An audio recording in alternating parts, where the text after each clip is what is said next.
Krishna, Krishna Krishna, Hare Hare, Hare Ram, Ram Ram, Hare Hare.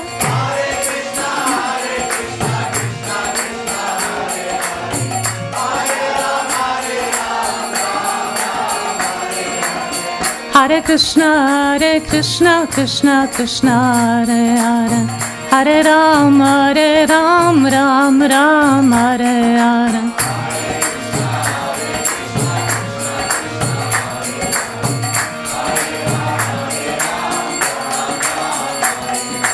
Hare Krishna, Krishna Krishna, Hare Hare, Hare Ram, Ram Ram, Hare Hare.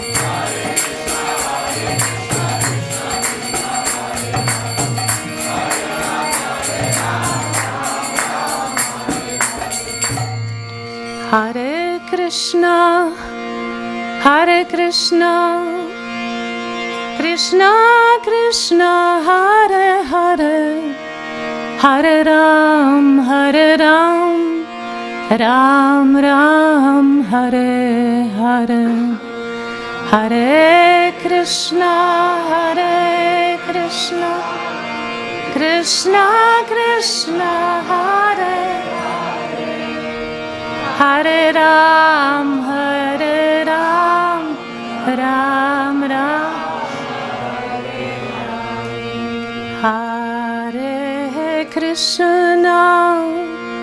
Hare Krishna, Krishna Krishna, Hare Hare, Hare Rama,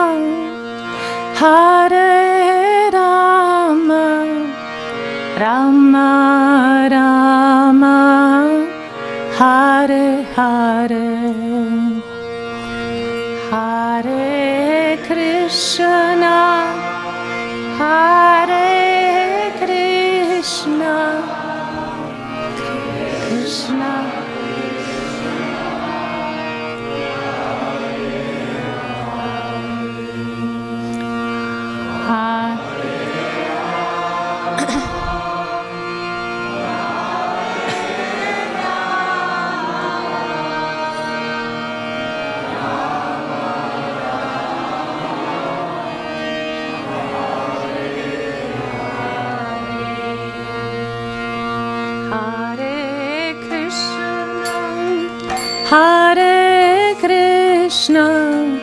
Krishna Krishna Krishna, Hare Hare, Hare Rama, Rama Rama, Hare Hare. Hare Krishna, Krishna Krishna, Hare Hare, Hare Rama, Rama Rama. Hare Krishna, Krishna Krishna, Hare Hare, Hare Rama, Rama Rama, Hare Hare. Hare Krishna, Krishna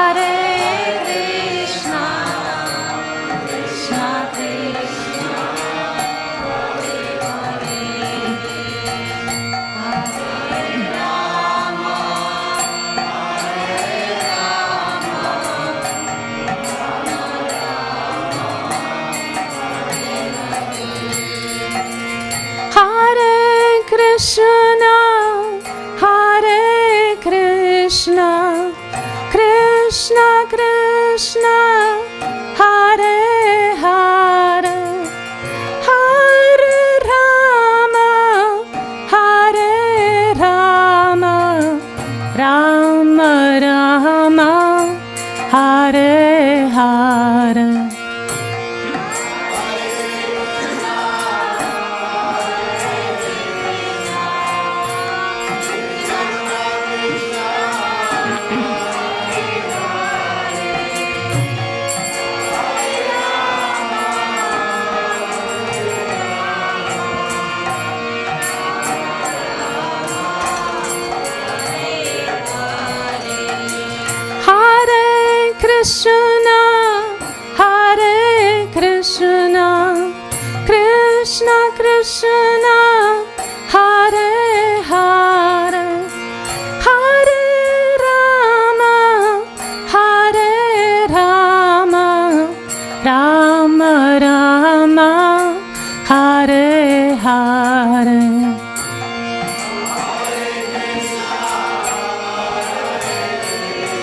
Krishna, Krishna Krishna, Hare Hare, Hare Ram, Ram Ram, Hare Hare.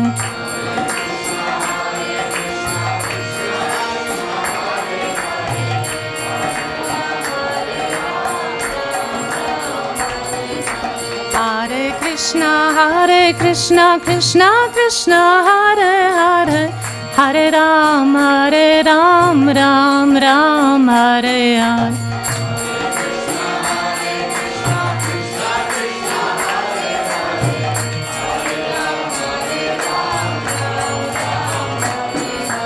Hare Krishna, Krishna Krishna, Hare Hare, Hare Ram, Ram Ram, Hare Hare.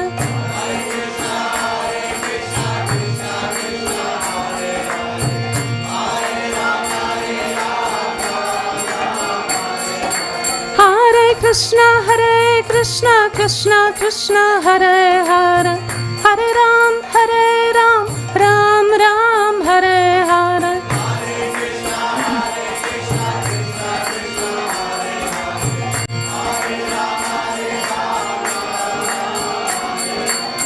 Hare Krishna, Krishna Krishna, Hare Hare, Hare Ram, Ram Ram, Hare Hare. Hare Krishna, Krishna.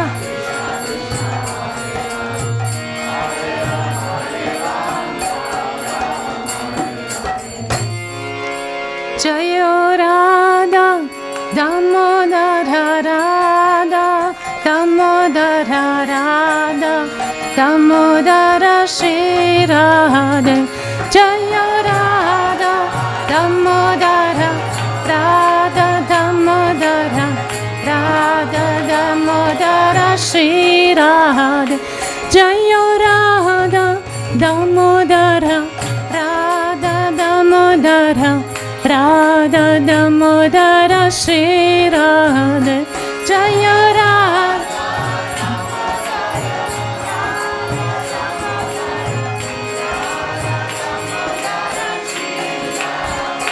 Jayo Radha Damodar, Jayo Radha Damodar, Radha Damodar, Jayo Radha Damodar.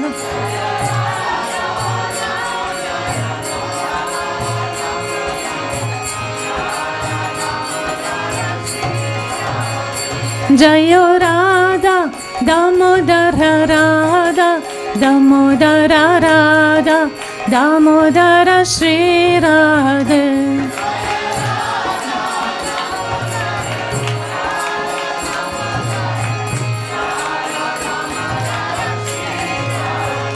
Jayo Gauranitai, Jayo Gauranitai, Gauranitai, Jaya Gauranitai.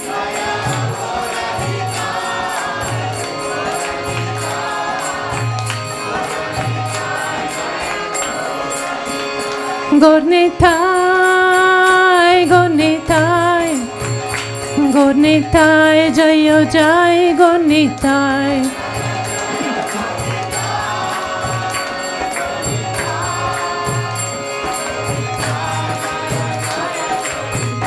Jagannath, Jagannath, Baladev, Subhadra.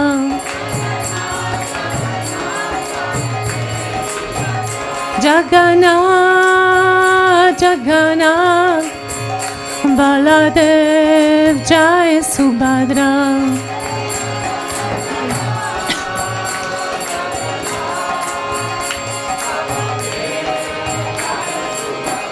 Jayo Prabhupada, Jayo Prabhupada, Jayo Prabhupada, Srila Prabhupada.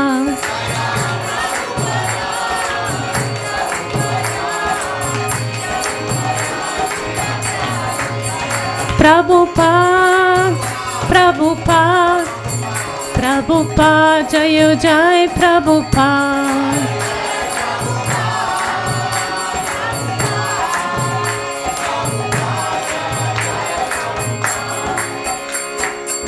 Jai Shri Damodar Vrata ki. Jai. Jai Shri Gaura Nitai ki, Jai Jagannath Baldev Subhadra Devi ki, Jai Srila Prabhupada ki.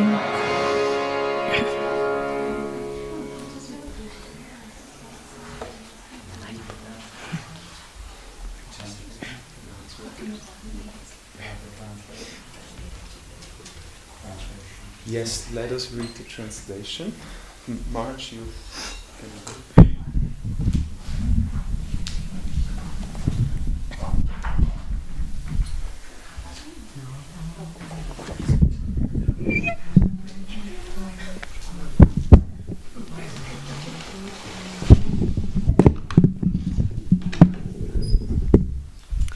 Shri Damodar Ashtakam.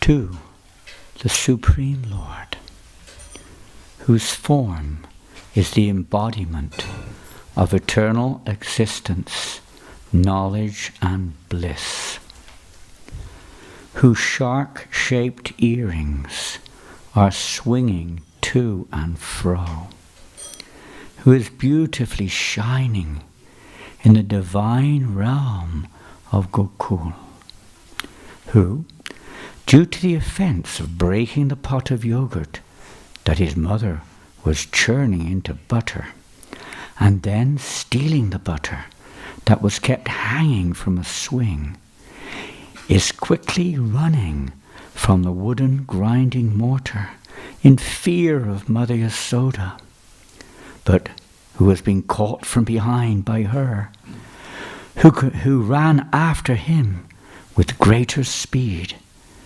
To that Supreme Lord, Sri Damodar, I offer my humble obeisances. Seeing the whipping stick in his mother's hand, he is crying and rubbing his eyes again and again with his 2 lotus hands. His eyes are filled with fear, and the necklace of pearls around his neck, which is marked with 3 lines like a conch shell, is shaking because of his quick breathing due to crying. To this Supreme Lord Sri Damodar, whose belly is bound not with ropes, but with his mother's pure love, I offer my humble obeisances. By such childhood pastimes, he is drowning the inhabitants of Gokul in pools of ecstasy, and is revealing to those devotees who are absorbed in knowledge of his supreme majesty and opulence that he is only conquered by devotees whose pure love is imbued with intimacy and is free from all conceptions of awe and reverence. With great love, I again offer my obeisances to Lord Damodar hundreds and hundreds of times. O Lord, although you are able to give all kinds of benediction, I do not pray to you for the boon of impersonal liberation, nor the highest liberation of eternal life in Vaikuntha, nor any other boon which may be obtained by executing the 9 processes of bhakti. O Lord, I simply wish that this form of yours, as Balagopal in Vrindavan, may ever be manifest in my heart. For what is the use to me of any other boon besides this? O Lord, your lotus face, which is encircled by locks of soft black hair and tinged with red, is kissed again and again by Mother Yasoda, and your lips are reddish like the bimba fruit. May this beautiful vision of your lotus face be ever manifest in my heart. Thousands and thousands of other benedictions are of no use to me. O Supreme Godhead, I offer my obeisances unto you, O Damodar, O Ananta, O Vishnu, O Master, O my Lord, please be pleased upon me. By showering your glance of mercy upon me, deliver this poor ignorant fool who is immersed in an ocean of worldly sorrows and become visible to my eyes. O Lord Damodar, just as the two sons of Kuvera, Manigriva and Alakuvera, were delivered from the curse of Narada and made into great devotees by you in your form as a baby, tied with a rope to a wooden grinding mortar. In the same way, please give me your own prema bhakti. I only long for this, and have no desire for any kind of liberation. O Lord Damodar, I first of all offer my obeisances to the brilliantly effulgent rope which binds your belly. I then offer my obeisances to your belly, which is the abode of the entire universe. I humbly bow down to your most beloved Srimati Radharani, and I offer all obeisances to you, the Supreme Lord, who displays unlimited pastimes. Shri Shri Damodarastakam ki jai, Shri Shri Radha Damodar ki jai, Shri Shri Yasoda Damodar ki jai, Gaura Premanandi.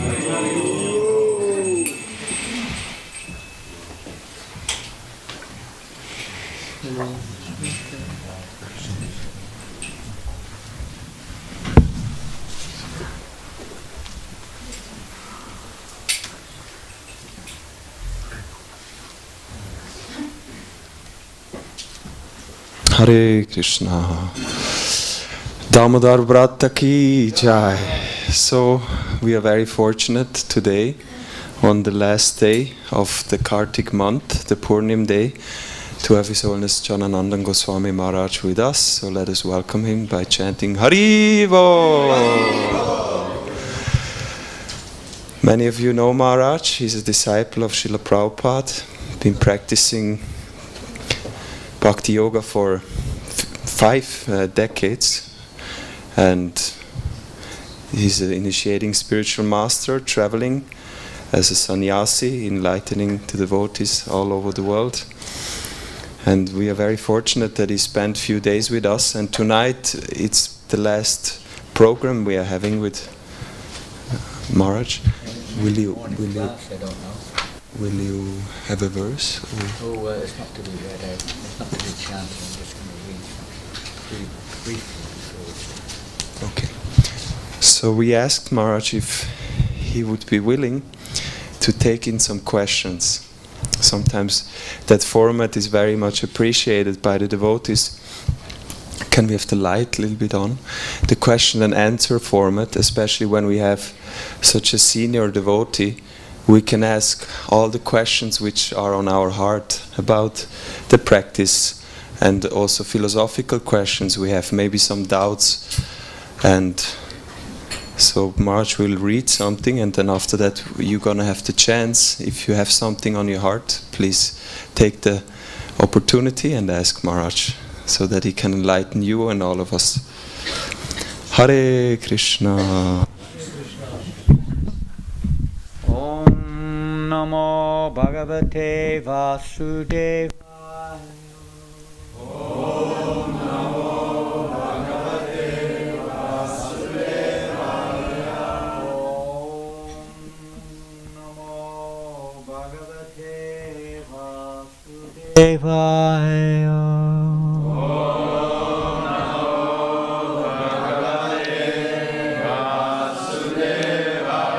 Om Namo Bhagavate Vasudevaya. Bhagavate Vasudevaya.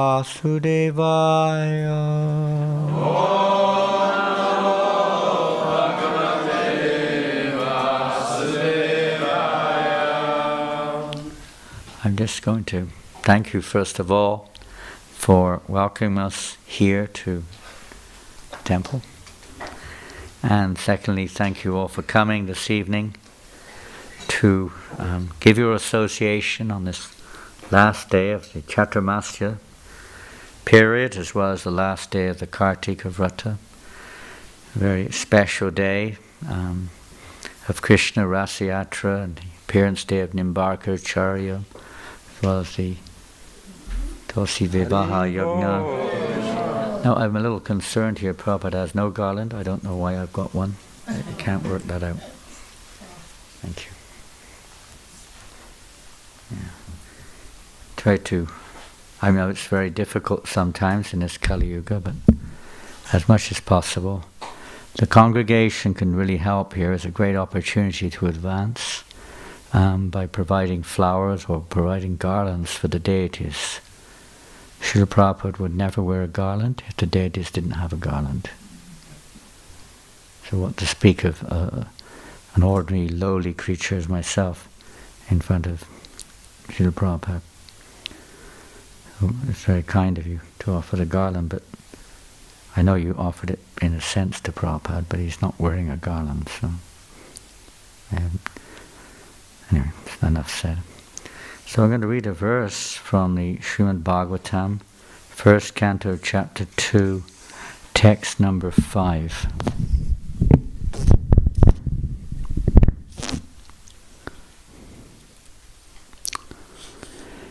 Naya sadoprishtoham bhavadbilokamangalam yadkrita Krishna samprashno yenatma suprasidati.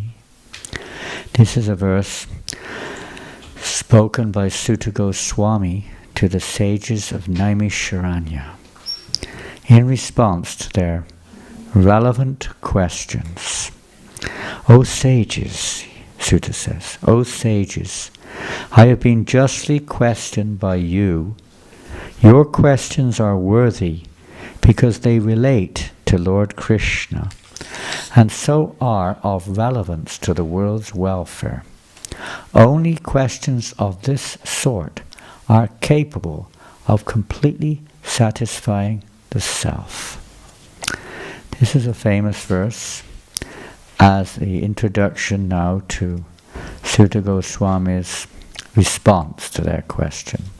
First of all, he recognizes the value of the question itself.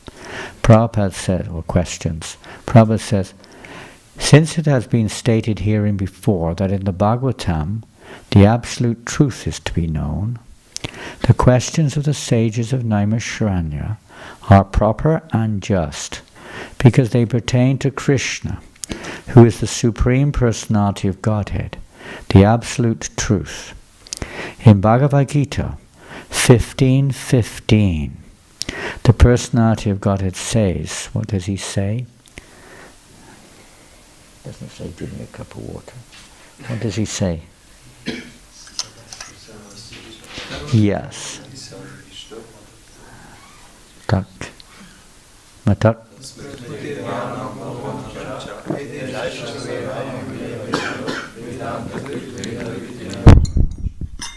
You probably all know the translation in German or whatever language you speak. What is it in English?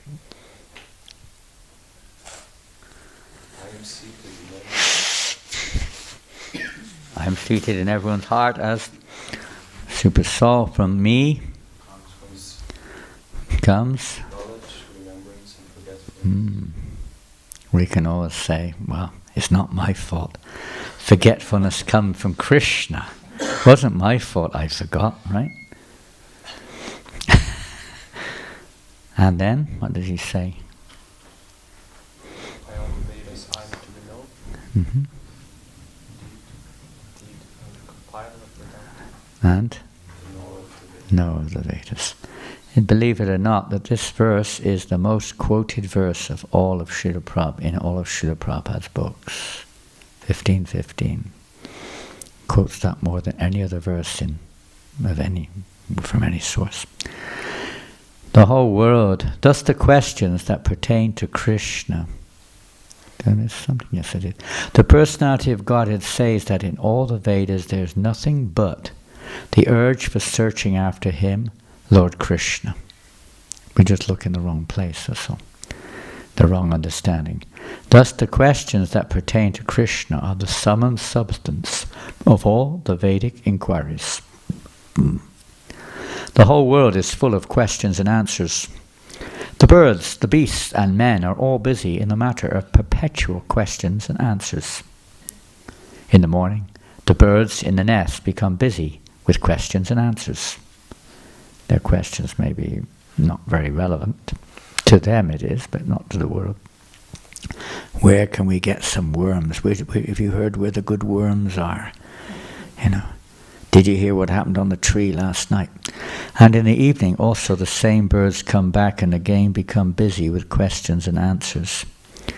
The human being, unless he is fast asleep at night, is busy with questions and answers. The businessmen in the market are busy with questions and answers. And so also the lawyers in the court and the students in the schools and colleges. The legislators in the parliament are also busy with questions and answers.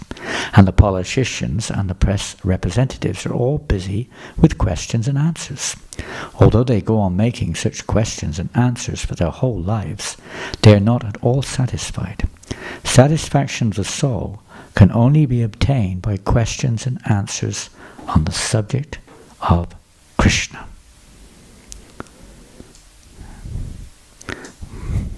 Okay, Hare Krishna. So, thank you for giving us this opportunity to serve you. If you wish, I can't, of course, say that I can satisfy any questions. We're just, whatever we are, and we're sort of not very mature in Krishna consciousness, but we'll try to pass on whatever little we can, and hopefully there'll be some value to somebody in our sharing. Thank you. If anyone would like to ask, is it okay if we ask for questions? There is a microphone here, Damodar. Here, Prasad Prabhu has a microphone if anyone wish to ask a relevant question. I mean, depending on the level of Krishna consciousness we're on, even the Goswamis would, at least especially Sanatana Goswami, would interact with local villagers in Vrindavan, and he would inquire from them about their, how they're doing and how their, economics, their family and so on, because that was important to them. And of course, bringing Krishna consciousness, Srila Prabhupada would do a similar approach depending on who he was with. He would oftentimes query the other person about their life. For instance, when he was with Graham Hill in 1973, this famous, probably never heard of him, but he was world famous motor racing driver at the time. He was a world champion motor racing driver in the world. And he lived near the manor, so he came over. He was invited, of course, to come over to see Prabhupada. He came over. He didn't really have an awful lot of spiritual questions, but Prabhupada asked him a lot of questions about his life and so on. And Prabhupada, the man became quite interested because Srila Prabhupada seemed to be interested in him and his life. Eventually, Prabhupada brought it around to the point of fear and the point of death and so on, because as a motor racer you're faced with some precarious situations. So at that point Prabhupada introduced the nature of the soul and reincarnation and what have you, karma and so on. And a little bit was there, and he took prasadam and left. And about a week or two later he actually died in an accident. But not a car accident. He had his private. There's a private airport near the manor, and he was flying his private airplane, and it crashed, and he died. Well, he got that opportunity. So, anyway, we hope that doesn't happen to you tonight, man. So be careful. No, that was a very special mercy bestowed upon him by Srila Prabhupada. Very special. I mean, just imagine an ordinary, famous person in one sense, but ordinary in another sense. Person had no real, particularly anyway. He must have had something, otherwise he would have not been able to come. But nothing's apparent. But he got the mercy of association with a pure devotee. And that remembrance of his moments with Prabhupada would have certainly come to his consciousness at that moment to deliver him from what would have otherwise been, whatever, a karmic chain of birth and death. So any questions, please?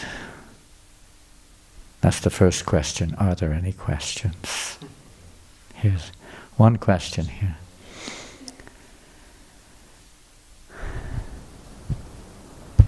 Okay, Hare Krishna. When we speak about death, how can we deal with the situation when the spiritual master is going to leave the body soon? I mean, he's present in his books and in his preaching, of course, but I think it will be difficult to deal with it, and maybe you can share something about this. Is this a literal question related to your own personal situation or a general question? Is related to personal question. Yes, but it does, because the reality is that, that's the way things appear to be in this world. Even Lord Chaitanya Mahaprabhu only spent 48 years present before, you could say, the world. Others even less. Jesus Christ, I think, was even less. Many of these. And these, of course, are not personalities of the ordinary nature by any means. Spiritual master is also not of an ordinary category by any means. The spiritual master, we had this experience with Srila Prabhupada, of course, in the 70s. Some of you may have been. I don't know if there anyone here who was initiated by Srila Prabhupada. Maybe, I don't know. I can't see without my glasses anyway, but I prefer to take them off. It's a lot easier for me. But how to prepare for this? How do we see this? Because anyone, we do have this in the material sense of the world. Of course, we are all the time exposed to this effect of perhaps somebody near and dear to us, or somebody, or something which has its effect upon us when somebody dies, leaves the world, they're leaving the world. It can be a very heart-breaking, heart-rendering experience.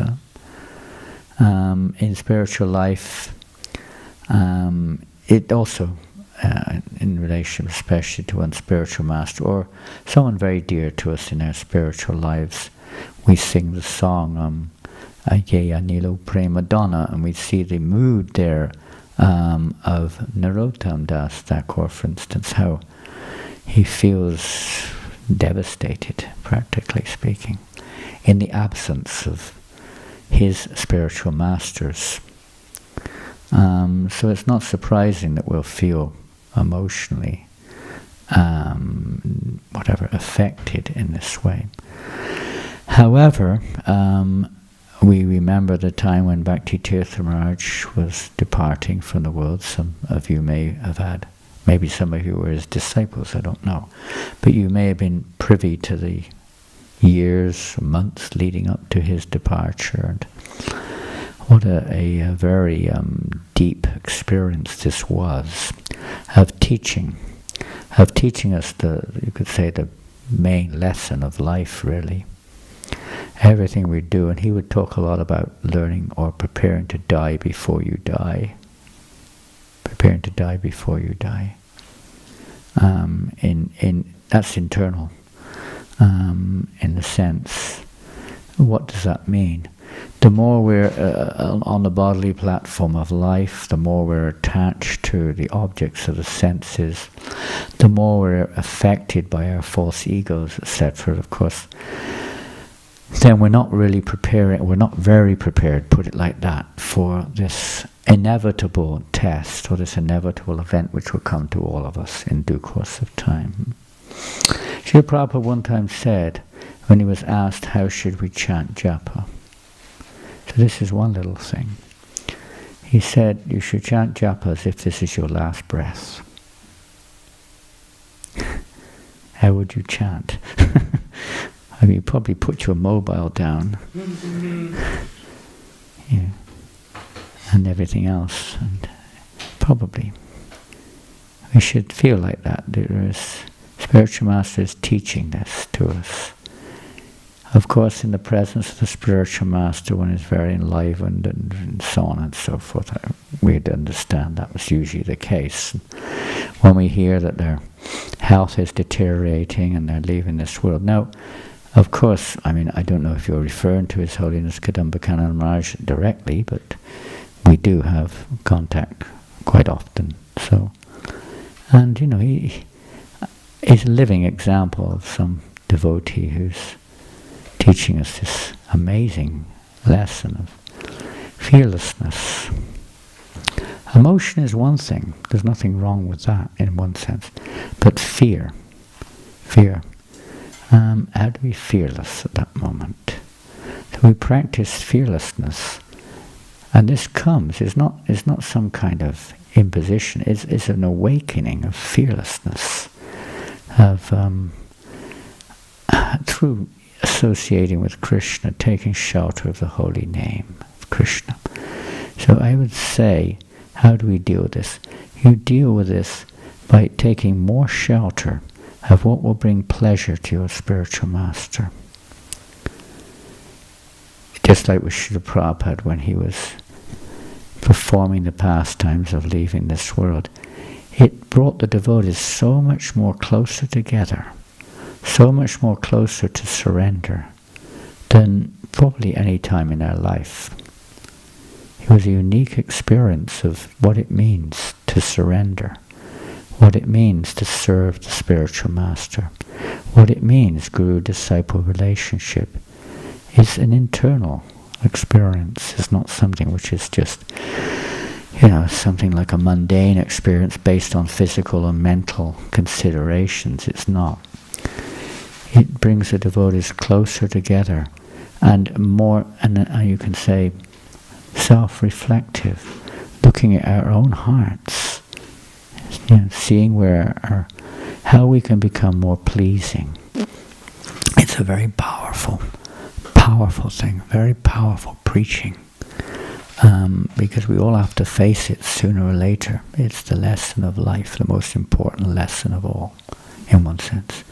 How to take shelter of the lotus feet of Guru and Gauranga at the time of death.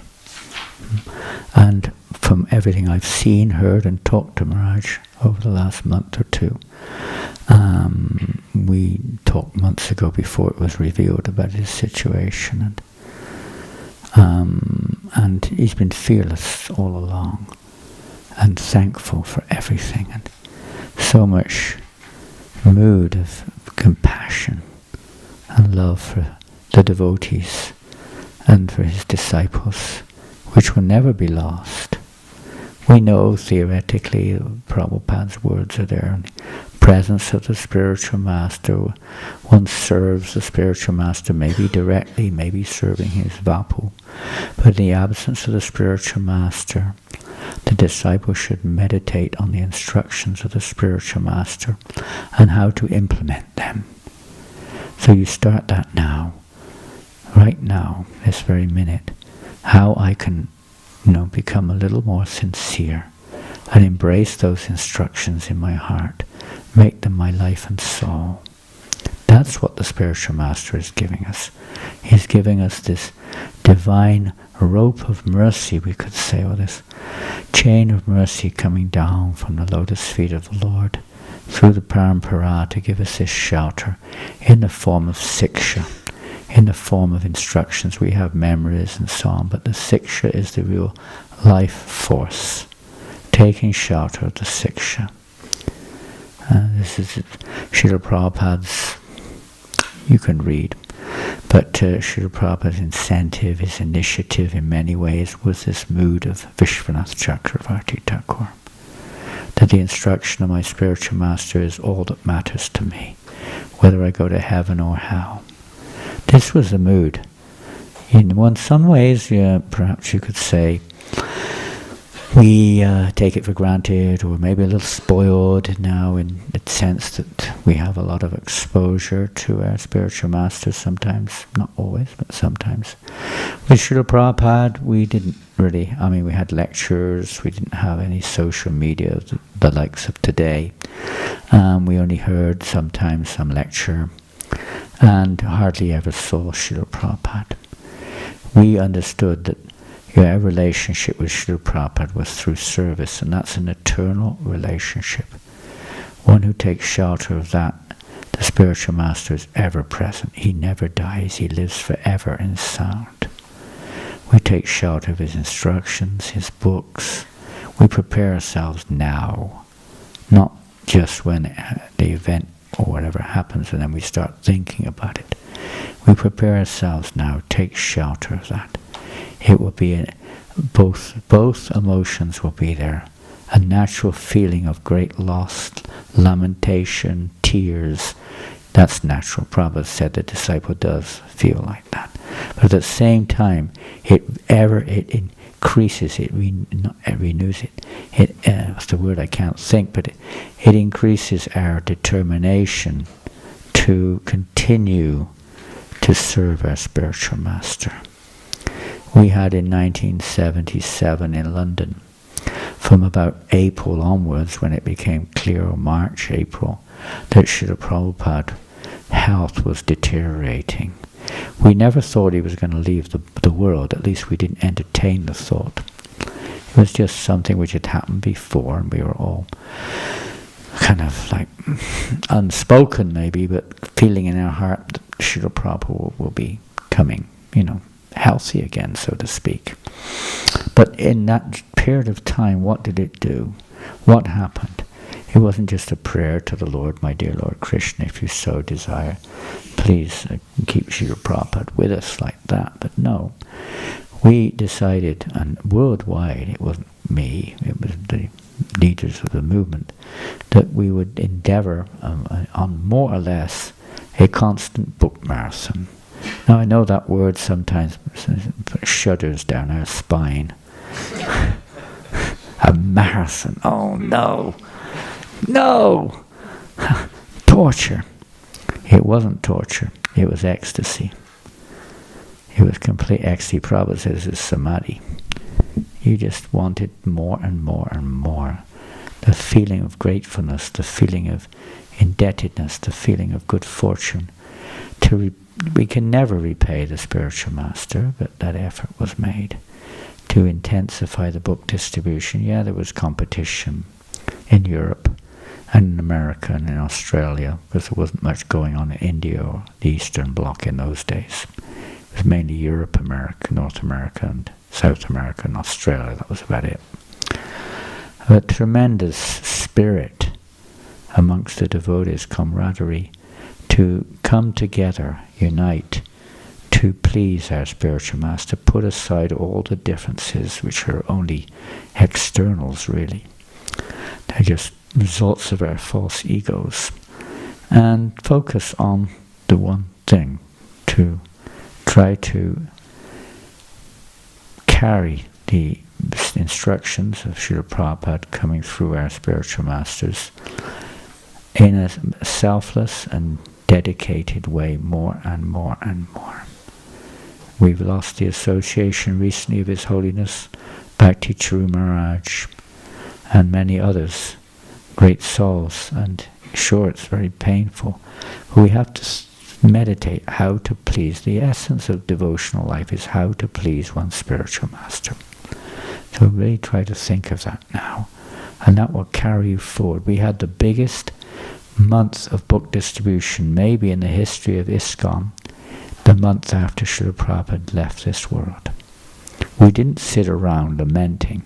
We got on with what he gave us, and in an even more determined way than ever before. So hopefully you'll be, that mercy will come to all of us, and you also. But start now. Don't wait till the time and then walk around like a zombie wondering what to do. I don't feel like carrying on, or whatever sometimes we hear. No, this means now is the time to really, those who are sincere, Prabhupada writes, those who are actually sincere, they take this now as a wonderful opportunity. In one sense, not that we ever want to see the spiritual masters, leaving, so to speak, but a great opportunity now to take real shelter of the instructions which they've given us. So prepare yourself now. It's a part of your becoming a pure devotee. Take advantage of it. Hare Krishna. I don't know if any help or not, but devotees are there, don't worry. You're in a family, and we're all one family, united family, even though there appears to be misunderstandings, this and that, that's just external. It's external. Take shelter of the devotees. Take shelter of the holy name. Anything else? There's a hand going up over here, I can see. From the side of my eye. Here it comes. March, I would like to pick up on a point when Prabhupada was there. 1977. When what? Picking up on the time of 1977 at the manor where you were. I was watching your Prabhupada memories, and you were speaking about how Prabhupada came to the manor and how you were meditating on how to please him most by distributing his books. But then he indirectly gave you also another instruction about the Varnashram Dharma part, the other part of the mission. So can you maybe speak a little about that, like the emphasis Prabhupada made in the later days, and also what is our role as a city temple here and devotees from the city, in a sense, in this, and what are your realizations over the years? His subject matter. This is interesting. We've gone through different phases in this regard, I'd say, as to how this applies, especially if you say we haven't really made, and from the external point of view, in the Western sphere, there's some examples of tremendous endeavor and progress, I would say, in this regards. In many cases, it was a time when you weren't allowed to talk about this, by the way. It was like don't ask that question. It's almost like taboo to discuss Varna Ashram in the movement. There'd been so many different approaches and maybe some endeavors, and I don't know, but it just didn't seem to be taking off. There is, again, I would say, like many things, Harinam Sankirtan. There was a time when Harinam Sankirtan became almost a kind of a weekend entertainment or something. For some, I calculated, for instance, in 1990, I visited England. I think I was in Asia for much of the time after Prabhupada left. And I visited England, and I noticed that the amount of time an average devotee was spending on Harinam Sankirtan was 0.02%. Whereas in the 70s, when I joined, it was 20%. That's quite a difference. That's like 10,000 times less. Well, Varnashram is not some mundane imposition. The Varnashram is, the pure devotees can see it. You're asking my understanding, so I'll give it. And this is not necessarily what it is, but you asked for that. So the pure devotees can see it is already there. It takes me back to I wasn't there, but an interview or discussion rather in 68 in Montreal, I think it was 68, with Srila Prabhupada and other devotees, Pradyumna and a few other devotees were there. And Prabhupada, a question came from one of them, Prabhupada, what does it mean to be expert? And Prabhupada said, expert is simple. You find out what you are and you do it. If you're a dog, you bark. Not difficult. If you're a calf, you drink the mother's milk. We just had a baby calf. Within 1 hour, the baby calf is pulling like anything on its mother's udders, and the mother is just in ecstasy. Didn't have to go to school. Didn't need to get a degree in suckling mother's milk. Automatic. It's natural.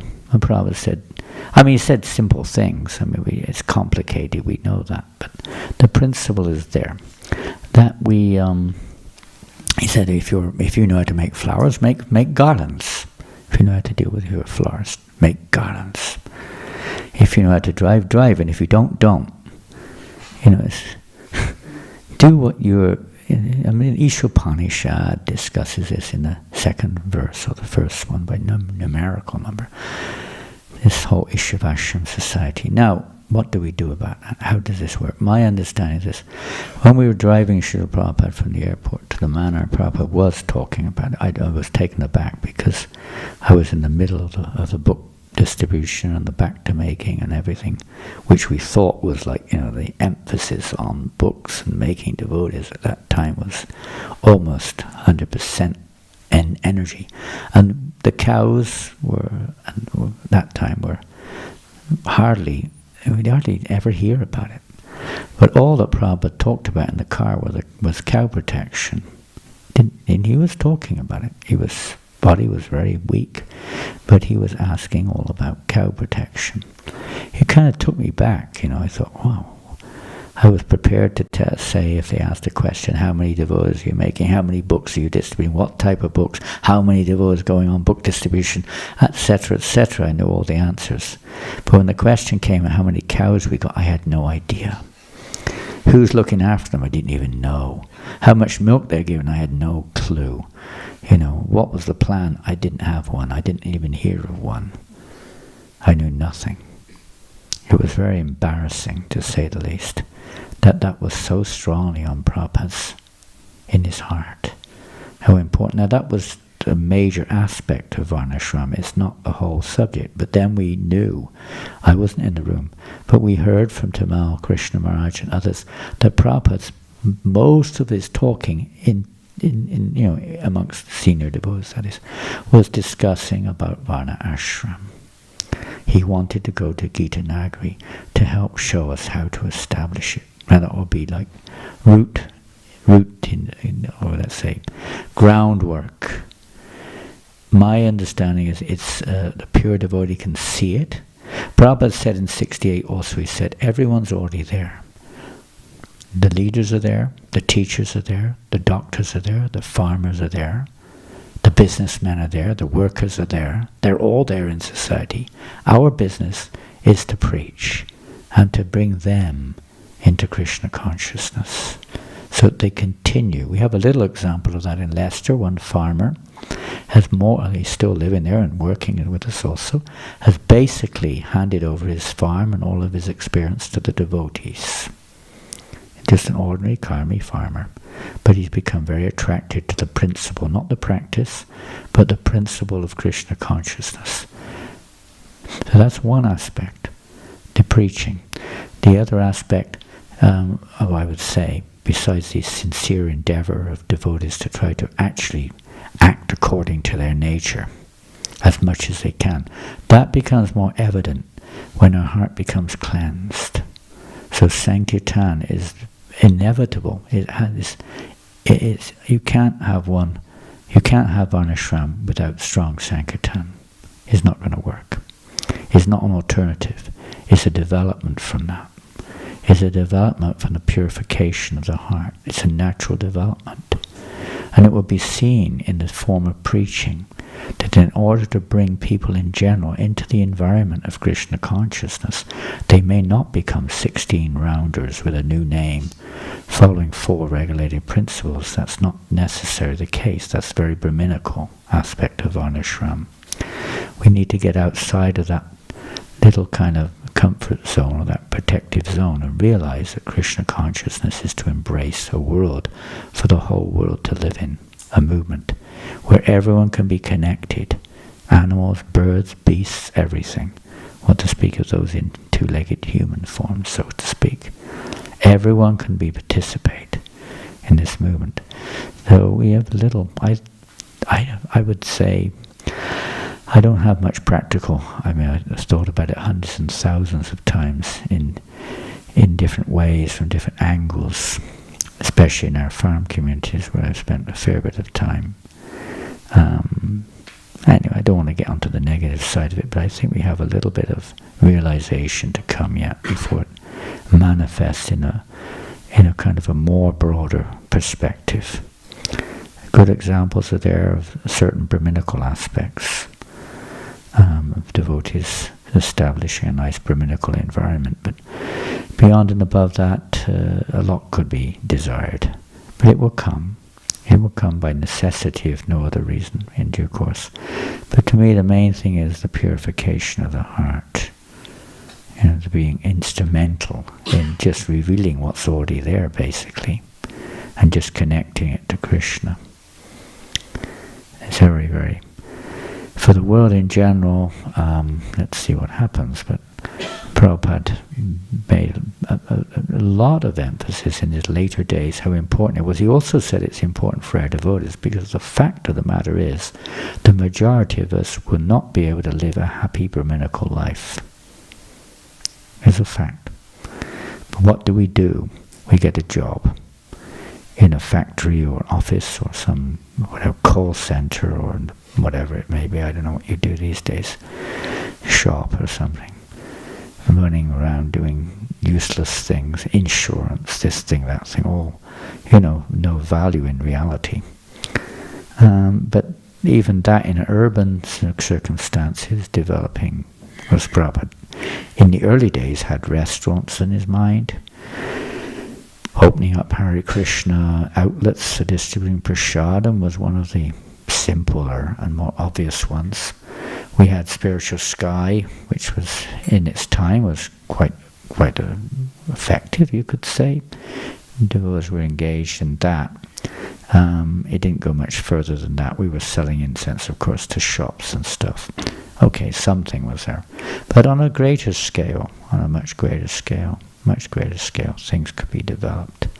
In that regards, employment, occupations, we're talking of urbanization, urban situations like Zurich. Different ways that we can offer, I mean, you can go on and on like that with different little things like that, but ways within the community. No, I never see this as the temple manager's job. This is the community's job. The temple manager's job in Varnashram is simply to maintain a spiritual environment in the temple. Temple is not a place just for living in. It's an ashram for cultivating pure devotional service. And everyone who comes, unless they're troublemakers, are welcome, and they should come for a spiritual experience, not a mundane one, not to learn what career to do and this and that. That's another arena, another form which we haven't developed very much yet. It's still very temple-based, and oftentimes we find Vaishyas managing temples. Sometimes a person's a little bit more elevated, they're Kshatriyas, sometimes even more of a Shudra mentality. Sometimes it's all about money, sometimes it's about control, sometimes it's just about work. But that's not the essential, let's say, purpose of a temple. It's to facilitate our connecting with Krishna, reminding us of our relationship with Krishna. Beautiful deity worship, simple, and encouraging all the congregation or anyone who comes to make a sacrifice to Lord Vishnu. And you mentioned my memories, so I don't have many of any value, but one is the one which is probably more prominent in those discussions was the offering obeisances, for instance. Very simple thing. Srila Prabhupada said that this devotees who are prajaris or full-time, supposedly devotees, need to teach the guests how to render service to the deity by offering their obeisances properly in front of the deity. It's just a small example. It's not exactly Varnashram, but it's a principle of responsibility. Taking responsibility, acting according to your own situation, your own nature, and doing it for Krishna. If people come and see we're miserable, they won't be very inclined. But when one acts according to one's nature for Krishna more and more and more, generally speaking, one is quite inspired. One feels much more, let's say, peaceful and much more contented and just much more complete, usually. So that's an attractive feature. You may be pot washing, you may be toilet cleaning, you may be gardening, you may be driving, you may whatever it is, taking out the garbage, going to one's nature. Of course, for a devotee who's a little more elevated, any service will be blissful. But not for everybody like that. It may not be the same. But at least the temple is a temple. It's not a factory. It is not an office. It is not a bank. It is not a family planning unit. It's not a counseling office. It's not a farm. It's not a restaurant. It's a temple. And temples do have a specific purpose. As an individual has a purpose, so does let's say the field. Just like fields, they have a purpose to grow food. They're not meant for other things, particularly in some cases, but not really. They're not meant for golf courses or things like that. They're meant for growing food. And temples are meant for the specific purpose. As we grow, we'll see that I think other forms and other levels of management will come. Persons who are experienced in these other areas, who are attracted by the spiritual essential purpose of, let's say, the mission. Although they themselves may not be so elevated, they're willing to render their expertise in helping to establish aspects of Varna ashram which we may think are to be done, but we don't have the capacity to do. But they do have the capacity. So that may come in due course of time. That's one angle. Others may see it differently. That's how I see it. When there's essentially Brahminical atmosphere in the temple, with devotees living who are kind of more cut out for that sort of a lifestyle, living Brahminically, it is very uplifting. Very uplifting. I had this experience in our farm in Australia. I was living there for 1 year, New Govardhan. And I just tried to concentrate on what I felt was what I could offer. They asked me to be the temple manager. I said no. This is a whole different approach, which I have a different kind of approach on that as well. But in terms of the position, I just spent my time just trying to encourage the devotees to do what they can do for the service of the deity and to come together and do united things like kirtan and service, prasadam and so on. And it was an experience, and I'm probably proud of it, but proud or not proud, it just shows an example that it brought out of devotees something that they were hiding, very much so hiding. They didn't want to give anything to the temple. Some of them had money. They wouldn't give anything before, because they know what happened to it. The temple was managed by a man, somebody who's not necessarily Brahminical or whatever, and they don't know where the money went. They never find out this thing, that thing. Oh, forget that. They give it for one thing, they spend it on another. All kinds of excuses were there. Differences. I don't like the guy or whatever it is. And I found that devotees were coming up to me and saying, Maharaj, I don't want to give a penny to the temple, but I give it to you. And substantial amounts, and because I give it to the temple, but but it's like, it's unique. It brings it out. It brings it out of people when that atmosphere is there, and they want to. People want to give. They want to be. They want to be themselves. They want to, but it's hard to be. So it's a big responsibility. Varnashram is just simple as that. It's just about being who you are. It's not some complicated thing. You don't have to go to university for it. It's just about finding out your position, playing your part. I noted there when I was very interesting. I started a magazine. In those days we had no internet and all that. Started a magazine for the community. Very simple one. I don't have much expertise in these things. We started one, and helping me to do it with the kids. The boys would come down after school in the evening to staple it, to put it together, or this, that, the other, whatever they could. It was so fascinating to see their different mentalities. They were like 8-year-old kids, 9-year-old kids. To see their mentality was fascinating. You know, I will never forget that. I mean, one of them said to me, I was brahmachari or whatever in those days. He said, can I manage this? Can I organize it? Another one said, how much are you going to pay me for this? Honestly. Another said, just tell me what to do. You know, it's very different, the same work, and they had different approaches to the same thing. It was obvious what their mentality, their natures are. Clearly obvious at that stage. You know, it's easy when they're young, more easy anyway, to ascertain. Of course, nowadays it's hard because of social media. They see rubbish from the age of 2, you know, on the mobile phone and all this stuff. So they get all confused and mixed up. But in an actual situation, it's a lot easier to see. So I think that Prabhupada's talks in 76 and 77, he was pretty much emphasizing the importance of establishing a Brahminical head which would be able to inspire others who have a different role in life to take their part and do it, and not try to imitate being a Brahmin when you can't. Prabhupada said you can't even get it for Mangalarti. What's the meaning of being a Brahmin? And things like that. You know, he was making those points. There's nothing wrong. We get this idea that if that therefore you're inferior or something. It's not like that. It's not like that. It's kind of, you have to know what the height of the bar is that you can jump over. Knowing where you stand and taking your part and being honest about it. And sometimes in society it becomes negative, and criticisms and complaints and all sorts of things come in. It's related to this whole subject matter, that we're not playing our part. Because if you're playing your part, it will have a positive effect. But anyway, it's a long way to go. But purification of the heart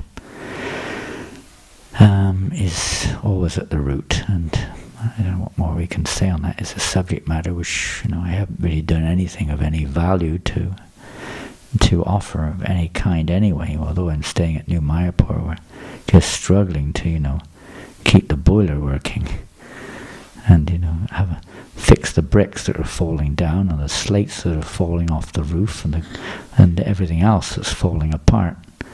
It's hard to think about something more than just survival at this stage. Your big blueprint, and then the government comes along and says, if you don't fix this €750,000 worth of work, we're going to close you down on October the 30th. It's pretty hard to think about other things. So anyway, the time will come. And I think it's coming because this urgency is starting to enter back into the air. We have to be urgent. Nothing started off like a rocket. Book distribution was, my God, how are we going to do this? We can't do it. And back to program, no, this isn't not going to work. It's not going to work. We can't take good devotees off Sankirtan to do this program. No way. But when we did, we saw that, my God, it increased the book distribution 4-fold within a year. We made 40 full-time Sankirtan devotees in 1 year. Whereas before we only had 20. It's like, but you have to see the situation. In the city, congregation, community. I don't even like the word congregation. You know why? Nothing wrong with it. But it does have a smack of they belong to us. It's our congregation.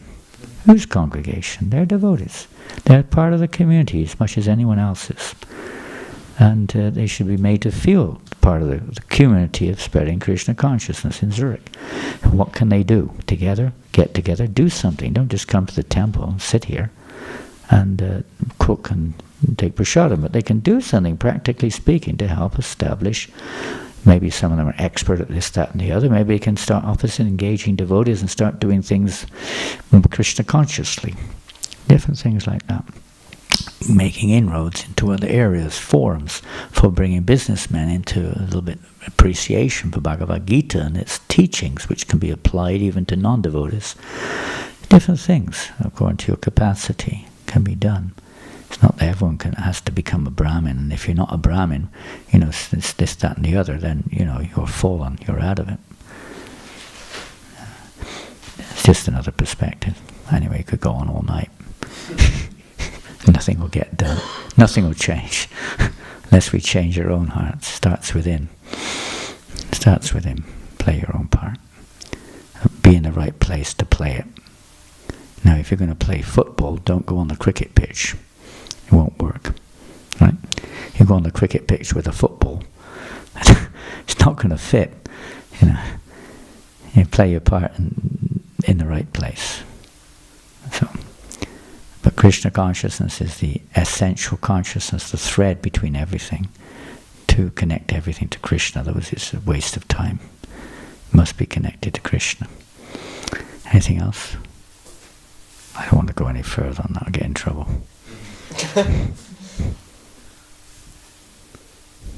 Anything else?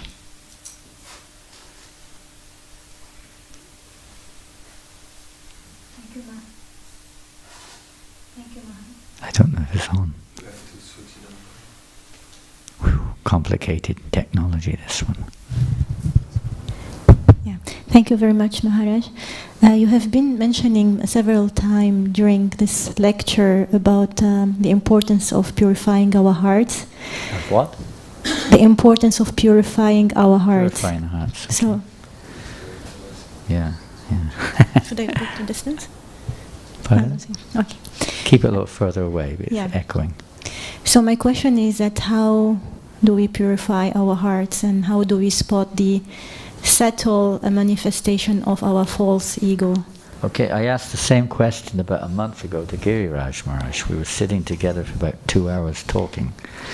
And I asked him more or less the same question, a bit more specific than yours, about, I don't want to get into the specifics of it.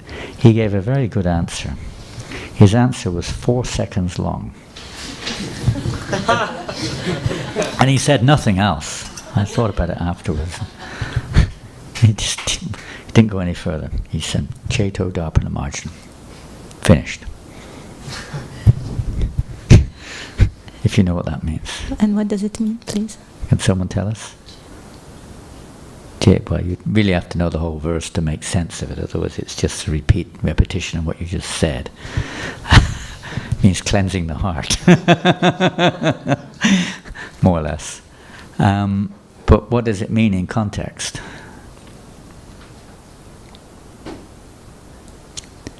You think about it carefully. What does it mean? I mean, take it further. It's part of a whole verse, right? What is it a part of? You don't know what it's a part of. Most of you do, any. What is a part of what? Goodness me. Nobody knows. You never heard of the Sikshastakam prayers? They're pretty important. They're pretty important. In fact, our whole movement is based on it, really, on the Sikshastakam prayers. And what does it mean? Read it carefully. Read that verse carefully. Cheto Dharpana Marjanam Bhavamahadavagni Nivarpanam Shreya Kurava Chandrakavataranam Vidyavadu Jivanam Anandam Bodhivardhanam Patibadam Punamritashvadanam Sarvatma Snapanam Param Vijayate Sri Krishna Sankirtanam. Okay, now this is the positive side, basically speaking, isn't it, to be to chant the holy names of the Lord. And it goes on, of course, by following the process for chanting. The process is given by the pure devotees. The purification of the heart is the grace of Krishna. It's not by the mechanics. It's by the mercy of the Lord purifying our heart. He's Pavitram. And that mercy is by when we get the mercy, when the Lord is, let's say, pleased, and when the Lord is pleased, when we please His representative. So when we try to chant the holy name according to the direction of our spiritual master and our parampara, etc., that pleases Krishna. And then the purification. Now purification is not as straightforward as it sounds. Purification, as we read in, say for instance in Kalyana Kalpataru, the compilation of Bhaktivinoda Thakur on songs, different songs, it appears sometimes to, it's like when you take a medical course sometimes, you appear to get sicker for a while sometimes. It's part of the recovery. And sometimes, not always. And sometimes it's there that material desires come to the surface and it doesn't look like we're getting purified. In fact, it looks like we're more full of material desires than we were before. We didn't know they were there. They would come up normally in the cycle of karma. But in a devotional life, if we're actually chanting, it speeds it up. And they can come up pretty quick. And it can be a little bit unnerving sometimes, and we become a little bit, disturbing. But if we know the process and we're in the right association, it doesn't have to be like that. In fact, there become more incentives to take shelter of the holy name, rather than the reasons, oh, this is not working. We become more determined, especially in the association of devotees. So that's another aspect, purification. So how else can we say? So chanting the holy names, following the process, trying to apply the process in chanting, in the association of devotees as much as possible, is the means, generally speaking, of evoking the mercy of Krishna, who purifies our heart. What does he purify our heart of? He purifies our hearts of what? What's he purifying our heart? What of? The 6 enemies. The 6 enemies. My next door neighbor, my GBC, my wife, my husband, Temple president, and the devotee's got a different philosophy. Who else is your enemy? Who else? He gets rid of them, right? Get rid of them. Get them out of my life. Okay, the 6 enemies. Can you be a bit more specific? I mean, well, even more than the 6 enemies. Envy, okay. delusion, madness, lust, anger, and greed. Oh, very good. My goodness. Wonderful. Already job accomplished? Not yet. Not yet, okay. Work in progress. Well, there's 6 enemies, which have to be, they can be engaged. It's envy, Vishwanath Chakravarti says envy can't. There is another aspect of looking at that one even, but generally not. But the other ones can be engaged in Krishna's service, okay. Let's look at it another way. What does he cleanse our heart of? Those are kind of like unfortunate kind of like nature which we have. But what is it? Get down to more specifics. Anarthas, okay? What are anarthas? What's an artha? Is anartha and artha? What's artha? Something that is valuable. Something is necessary or valuable, so anartha is not necessary. We have so many of these, let's say, desires from the past, which come in the form of thoughts. So many thoughts come into our mind. We may still be attached to many of them, if not all of them, but at least many of them. Different attachments we have in our hearts, which keep us anchored. They keep us anchored in this world. They're dirt in the heart, various kinds of dirt. Of course, as long as the underlying mentality of envy and greed and lust is there, they will remain there. But in of themselves, they attract our attention. They attract our attention. So what are we going to do about that? Okay, the purifying process is there of chanting. It should be anyway. And whatever other services we're able to engage in may purify us in the way we've tried to describe. But what else can you say about that? That these various anarthas. Do you ever go on social media? Pardon? Is that the word, social media? Yes. What does it mean? Pardon? Radio. TV or radio. Where are you coming from? that they disappeared in the 1950s, I think.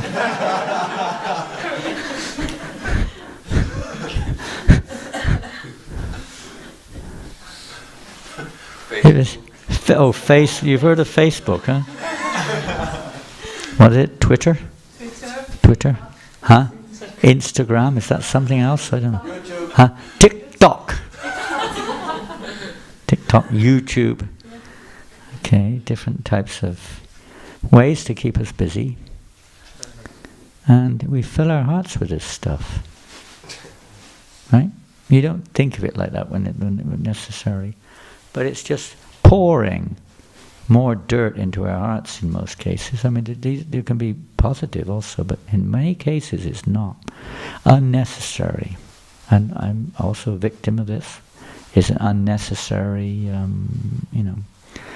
thing in many cases. It's not going to change the world. It's certainly not going to make our heart cleansed. Having knowledge of all this stuff. And even on the WhatsApp, it's like, how are you? You show a picture of the samosa you just chewed into, and describe how many, peanuts were in the whatever. I like your earrings, it's like a lot of bunk. Spend a lot of time with this, huh? Sometimes. I'm not saying you do, but I know a lot of people do. It just jams. You just get, what do you call it when your stomach gets stuffed up? Constipated. You just get constipated with all this stuff, You can't pass. You can't move forward. You just get stuck with all this junk in your heart. And then we talk about purifying ourselves by chanting japa, You get livened during the kirtan, and afterwards you go out and start fighting over prasadam or something. It's, two sides have to be there. I mean, if you're really talking about this, but this is not necessary for people in general. It's more of an environmental improvement, which Varnashram has, is to improve the environment so people are not so exposed to all this stuff. And they do hearing and chanting, because in a pure Varnashram system there will be Brahmins reciting the Vedas and chanting the names and this and that, so everyone gets that to some degree. And they're serving the Brahminical culture, so they get tremendous benefit by serving them. And they're not so much exposed to things they don't need to hear about. When you mentioned radio and TV, that was like the beginning of another era. I remember when we were kids, we never had TV, we only had radio. And then the TV came into our lives in the late 50s sometime or another. And it was a battle to keep the thing going. It wasn't like now, And they didn't really know what was going on the other side of the world, and so what difference did it make? In this thing and that thing, and so many things. It's just unbelievable.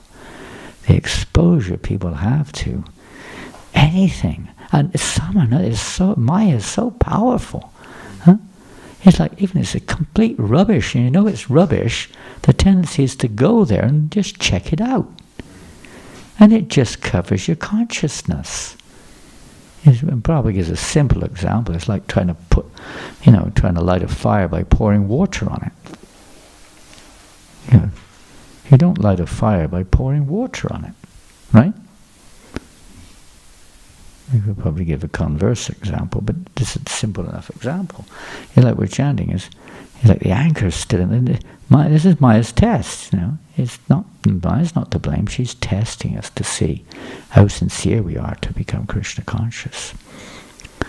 I really thank you for this question, because it's waking up in myself a little bit to remembrances. But it's a big subject, huh? The environment is what the temple's for, so you can come here and feel purified. Not going to come here and talk about your babies and this and that, or about your headaches and what have you. You come here to, be purified in the atmosphere of the temple. And you can do that in your own home, to whatever degree you can, of course, also. But that's the function. There's a place for everything. But sometimes, we don't have to go everywhere. There's a place for everything. That doesn't mean we have to go everywhere, looking for this, looking for that. New thing, something interesting, something new. Let me find that out. A new knowledge about, whatever. I mean, you know better than I. All the stuff that's on this social media, isn't it? You know about these things. I mean, I know something, and you probably know more. Mostly, I know from internet. News, even the news, it's like, I cancelled my Yahoo account. I had a Yahoo account one time. Yahoo? Is it Yahoo? It's my Yahoo, is that what it's called? My Yahoo. I call it Maya who. Maya who. You. Maya who.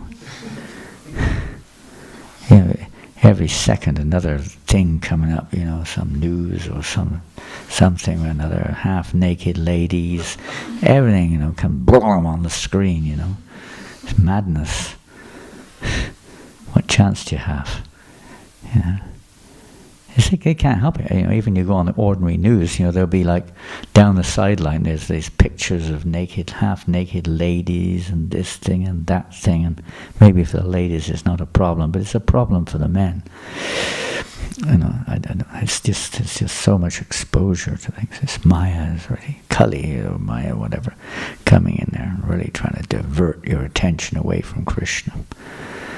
Well, I'm trying to see this in relationship with Krishna, but you don't need to. You know, just chant, read the Bhagavatam.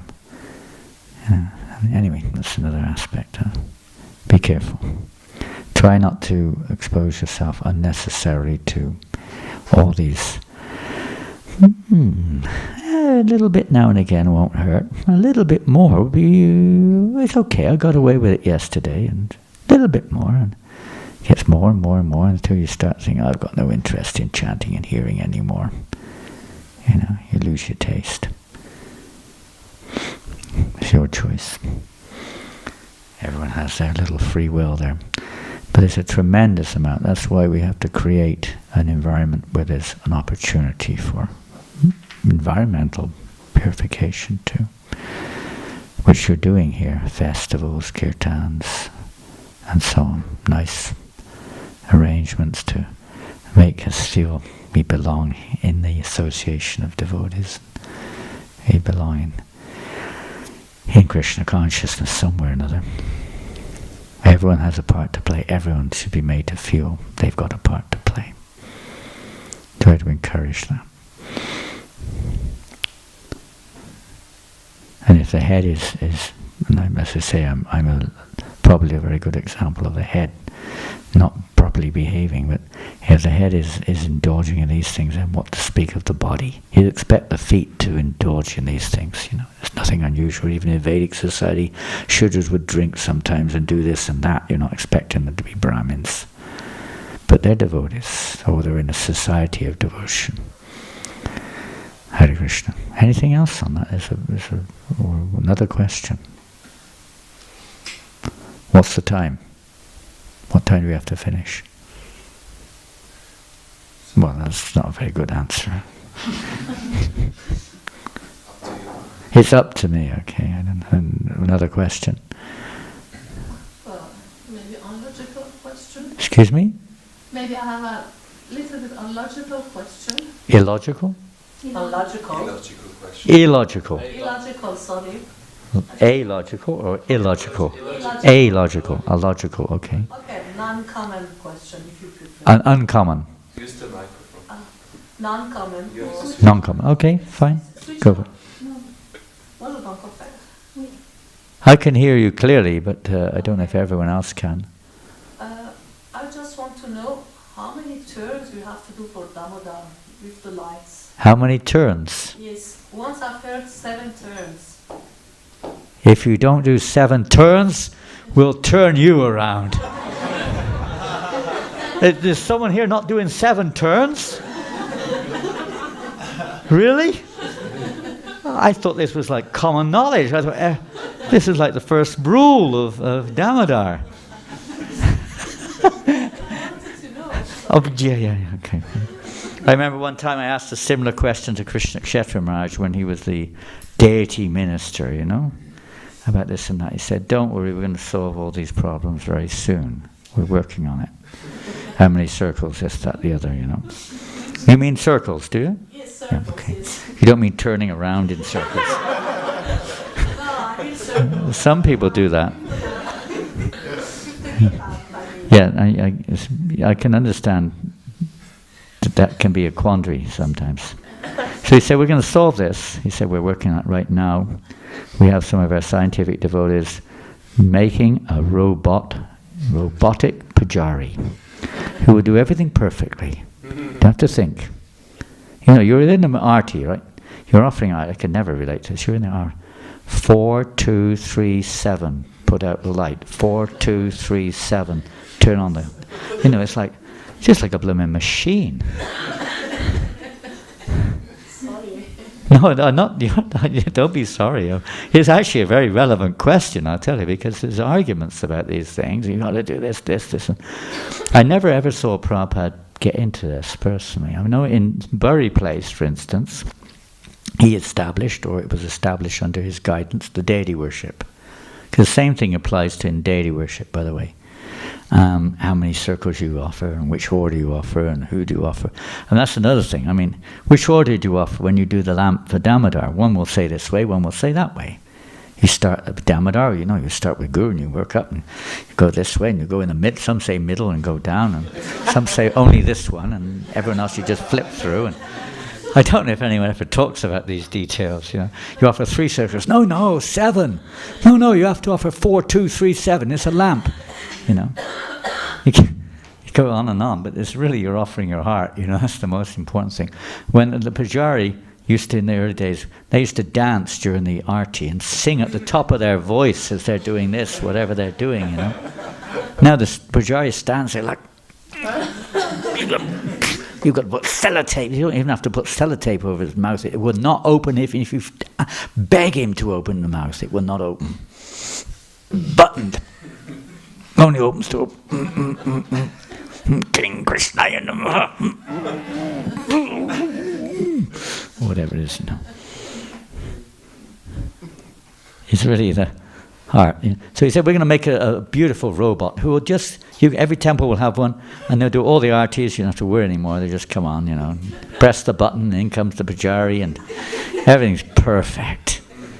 In Bury Place, Prabhupada, believe it or not, had a totally different system of offering arti than he destabilized at the manor. Totally different. So different, it's unreal. No. Number of circles, who you offer to first, it was all different. He didn't seem to make a big issue of this, you know. It really is hard. But if you want to establish a system in a temple, which you do, we have a what's it called? Badati, what's it called? A deity guidebook. The deity guidebook, you may have seen it, I don't know. There's a deity guidebook. It's quite complicated in many ways, because it's really for those who want to do the full thing, they're really into it. But we never, I mean, in the early days, we didn't do all these things. We never knew anything about mudras, mula mantras, this thing, that thing. It was just very simple, very simple. But the main thing is from the heart. But for because we're not on a very elevated platform, therefore, it is a good idea to get some direction, not rules, direction, so we have something to focus on. Now, I don't know how many circles you're supposed to offer to Damodar or not. I don't know. I've never heard anyone make a public declaration of these things. And I don't really know if it really matters.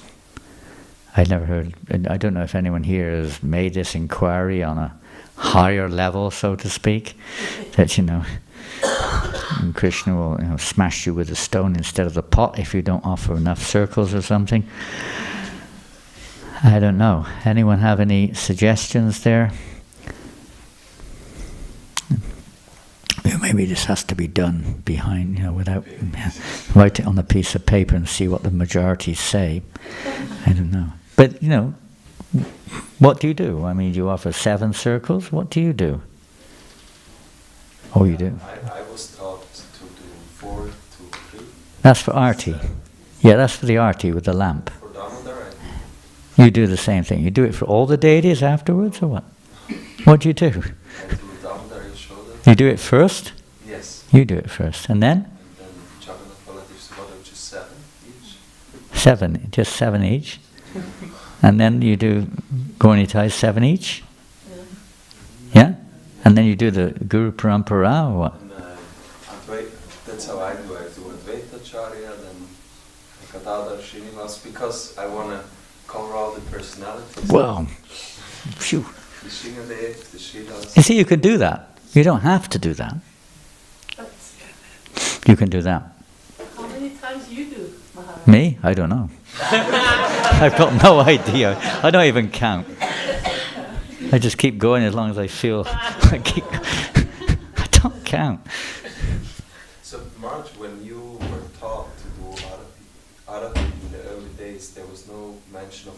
Yes, there was. There was. I can't remember. There was something. Now, I don't even know if it was a fixed number, but we would offer to Radhalandineshwara both of them together. Their right feet first, then their right waists, right side of their waist. Where we're looking at? Yeah, right side. Then their right shoulders, then their heads together, then the left sides together, down. And I can't remember if it was 1, 3, or what it was, but it may have been a certain amount, or it may have just been just do it. I can't actually remember. I do remember the order and how it was offering them both together, just their right side first, and you up to the top, then you go down the left side. You start at the bottom, not the top. Now we start at the top and go down. We start at the bottom, with Guru, and then Gauranga, and then Radha Krishna. Like that. And then the assembled devotees. Very different, So you do that?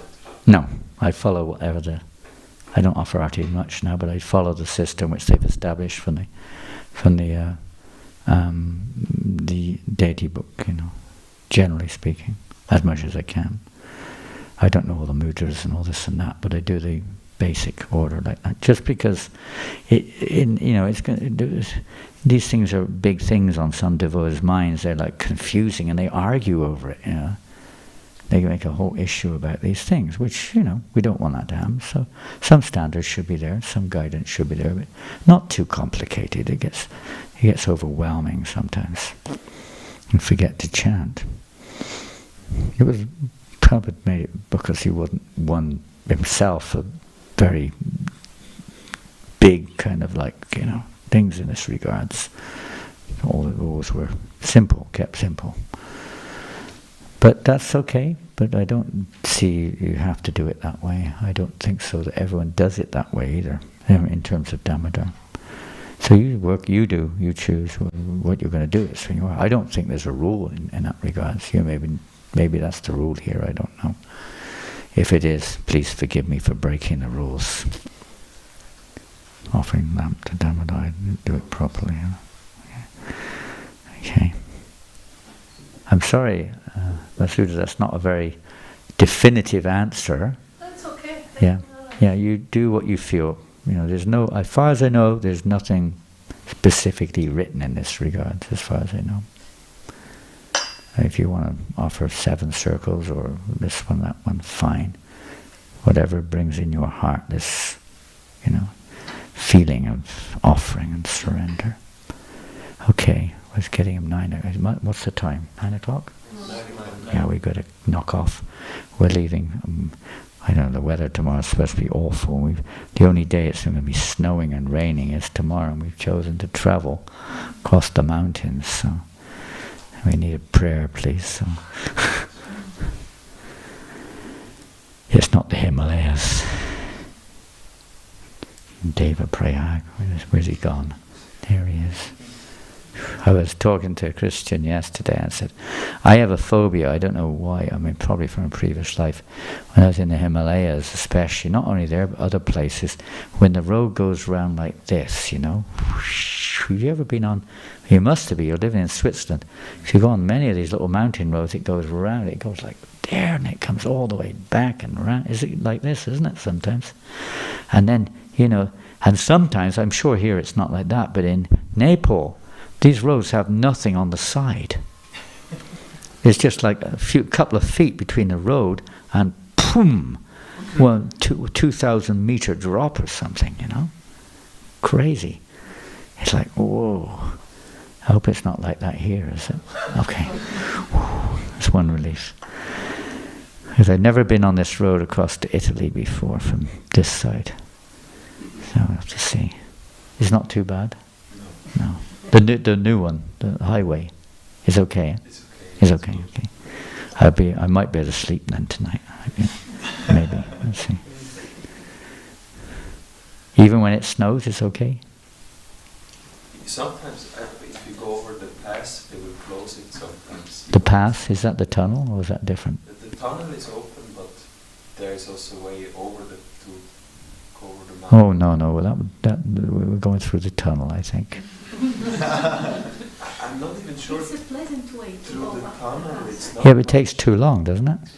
No, because the tunnel sometimes you can get stuck in the traffic. Is it? Yeah. Yeah, I don't know. You have to explain that. I looked at non-toll roads and it was like 9.5 hours to get to Turin. And then the toll road was 4 hours and 45 minutes or something like that. You have to pay in the tunnel? Not if you've got that ticket thing, huh? Yeah, we got that ticket. It's free, huh? It's pretty good. Thank Lucy. And we'll see then what the situation is when we get there. I mean, if it's pouring with rain or snow, there's not much point going up the other way. And we'll see.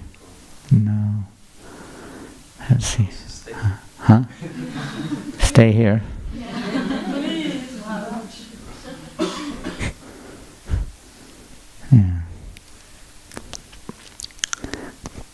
Jai Shri Prabhupada ki jai. Gaur Premanandi.